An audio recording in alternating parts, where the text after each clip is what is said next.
Hi everyone, my name is Michael Kelly. I'm the founder of GIY, and thanks very much to Fergal and to Waterford Chamber for inviting me to contribute today. My 5 ideas for Resurgence for 2021. And boy, do we need those kind of ideas after the year that we've had in 2020. Brené Brown in her podcast Unlocking Us talked about 2020 as being the year of FFTs, or first effing times.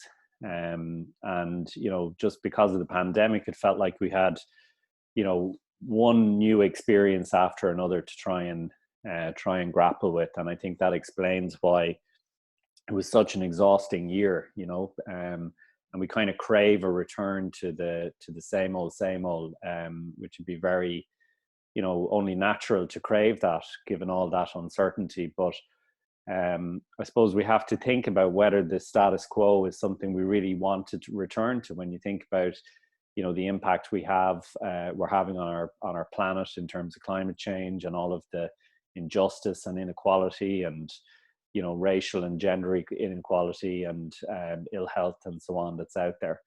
I think 2021, unfortunately or fortunately, depending on your point of view, is going to continue to be uncertain and unstable, and all of that chronic instability, I think, is going to continue. And so these ideas are really, really important. My 5 ideas are very much linked, I suppose, to my experience of running GIY and starting GIY. And my first idea is to follow your passion in terms of your career. The Japanese talk about the concept of ikigai, which is, if you get to work at something which you're really passionate about, that you can do better than anyone else, that the world needs, and that you can get paid well for, then you're in that sort of state of the ultimate sort of career, and you'll never work a day in your life. And I feel very fortunate to work at something that I'm passionate about and that I think I'm good at and that the world needs.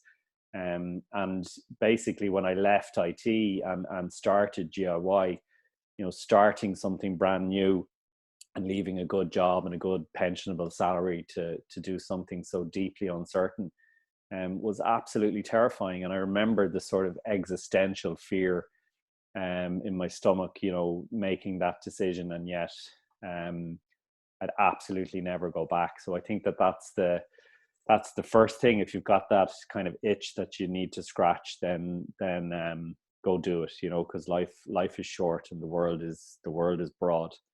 My second idea is about, and I suppose it's something similar, but it's about feeling the fear and doing it anyway.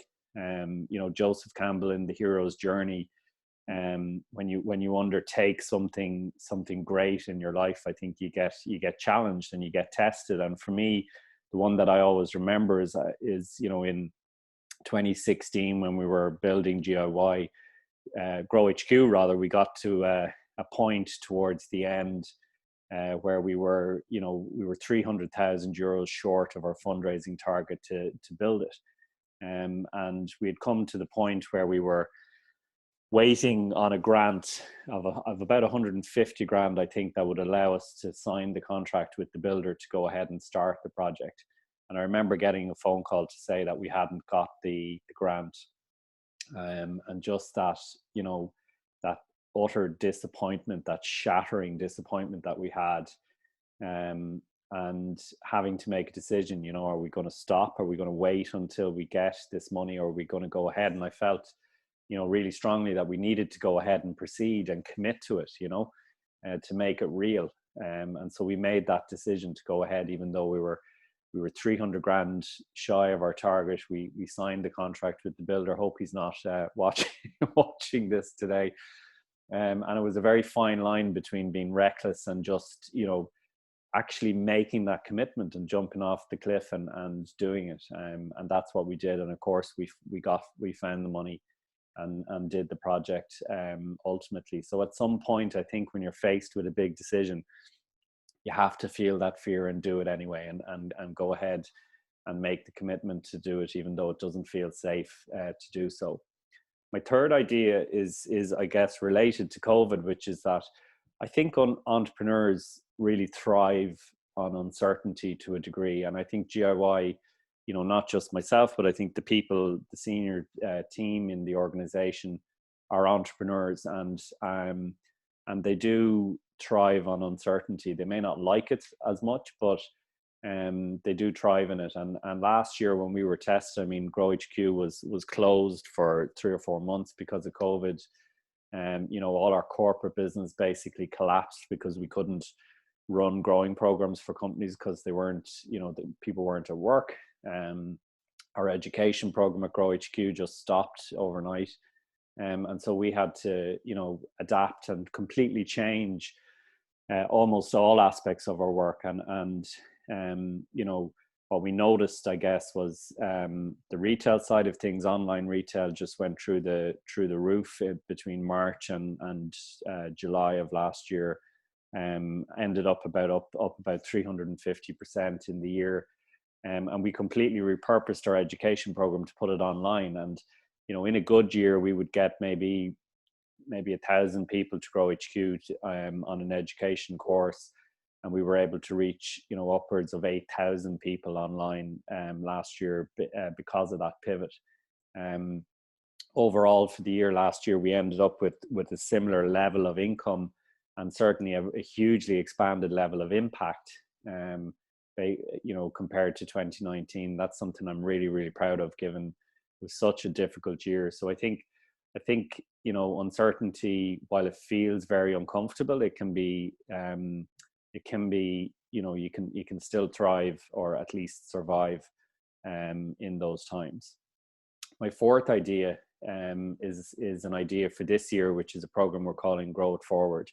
And again, last year, I suppose through our kind of approaches to government and so on, our idea always around food growing is that if we can get people to grow their own food, even if it's only 5% of their own food, then it has this huge knock-on impact on the rest of their lives, and the other 95% of the food that they eat changes. It's an amazing thing in terms of being a catalyst for a healthier and more sustainable lifestyle. So our goal is always to get as many people as we possibly can to grow some of their own food.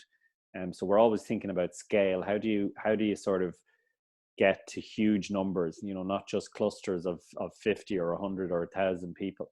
And so we approached the government through Healthy Ireland last year, towards the end of last year, and had this idea for a program called Grow It Forward. And the idea was simply that we would distribute 50,000 growing packs through the library network. So people could come into their library, get one of these growing packs for free from us, and there would be 50,000 available to them. But the kind of the hook to real scale is that we catalyze and encourage those 50,000 people, to sow a seed and grow something, and then pass it on to 9 other people. Pass the seedling on, so a tiny little plant, give it to somebody, encourage 9 other people, rather, encourage them to grow it on from there. And that's why we call the program Grow It Forward. And so we can get from 50,000 people to 500,000 people by getting those people to grow it forward. So it's like you're sort of mobilizing this army of GIYers to go out and encourage other people to do it, and hopefully reach 500,000 people. And that program will be launching in the next couple of months, once the spring kicks in. We're really, really excited about that. And our fifth idea, and it kind of, there's a theme, I suppose, of facing the fear and being ambitious in all of these ideas. And the UN had designated this the decade of action for climate change, and probably our last chance as a civilization, I suppose, to fix our climate. And so we felt very strongly that we had an obligation as an organization to play our part in that. And we came up with the idea of setting ourselves a goal of inspiring and engaging 100 million people around the world to grow some of their own food for the first time by the end of 2030. And it's a goal that's kind of ridiculous, you know, for you know, a small social enterprise in Waterford to set itself a goal like this, like it's a moonshot, right? But we decided to set ourselves that goal, and strange things happen when you set a goal like that, and you're forced to think about how would we actually do that. And you know, obviously it's true things like the work we do on TV and reaching a kind of a mass audience. And so, you know, I think setting a big, as they're called, big, hairy, audacious goals like that is something really, really important. And so we did that. So our goal, as I said, is to get 100 million people to grow their own food, and starting to imagine what a world might look like where we achieve that and what contribution that would have. So they are my 5 ideas. I suppose the final thing I want to say is that you know, that constant kind of instability and uncertainty that I talked about at the start. As I said, it can be exhausting dealing with that, you know, because our brains are kind of, you know, using up so much energy trying to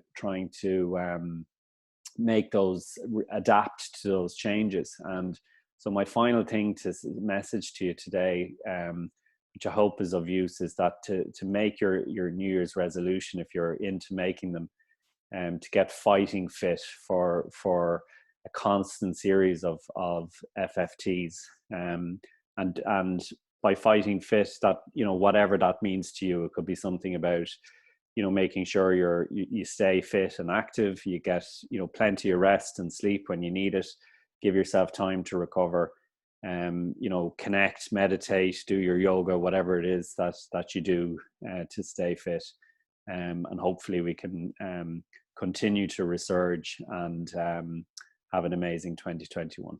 Thank you.